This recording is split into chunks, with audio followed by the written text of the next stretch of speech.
2 seconds ago, your daughter was shrieking with joy on the swing, head tipped back, feet reaching for the sky. You said 5 gentle words. Okay, sweetheart, time to go. And now she is face down in the wood chips, sobbing like the world has ended. Your face goes hot. A stranger watches you from the park bench, and for a split second, you wonder what is wrong with her. Something is happening inside her brain that she has no control over yet. Once you can see it, the scene on the playground changes.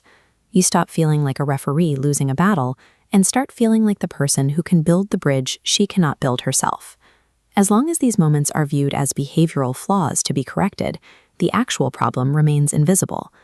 Most parents reach for a standard technique to avoid this, the 5-minute warning.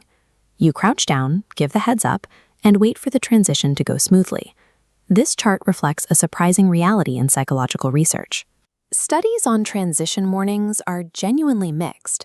Some find a heads-up helps, while others find the warning, all by itself, does almost nothing to prevent the final crash.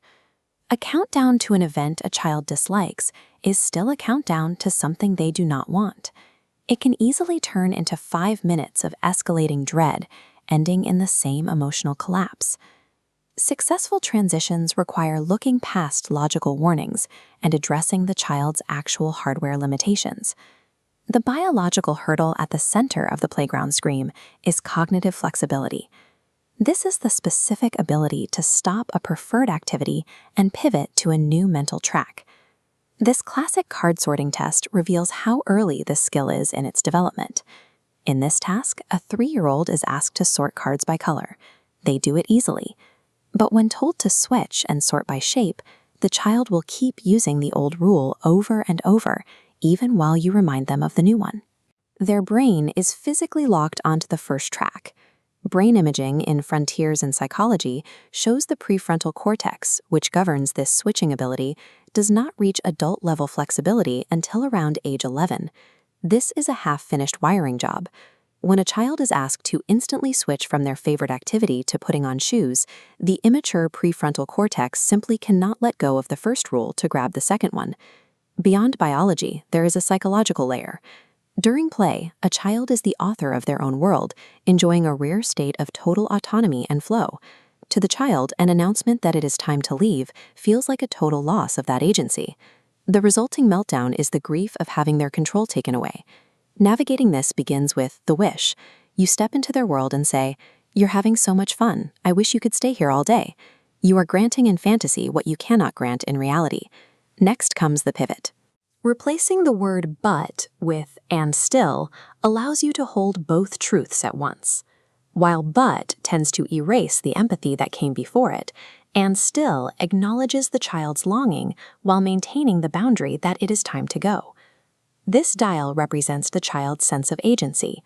By offering 2 specific, acceptable choices, like hopping to the car or being carried, you hand back a fraction of the control they just lost. This protocol works because it sidesteps the biological struggle to switch tasks by directly addressing the psychological need for control. Even with perfect empathy and clear choices, a child may still have a full emotional collapse. The immediate instinct is to stop the scene by bargaining, threatening, or hurrying the child away. A big feeling like this can be too large for a small body to hold. The meltdown is the process of that emotion moving through them. Stopping the tears can short-circuit this necessary release.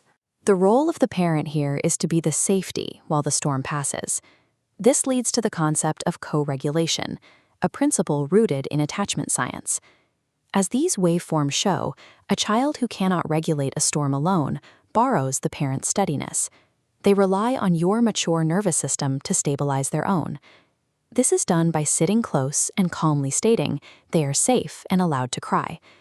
These repeated experiences of finding safety in the midst of a big ocean teach the brain that these feelings are survivable.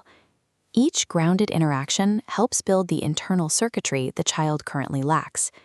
You are providing the biological scaffolding an immature brain cannot yet generate alone. You are acting as the bridge across the gap.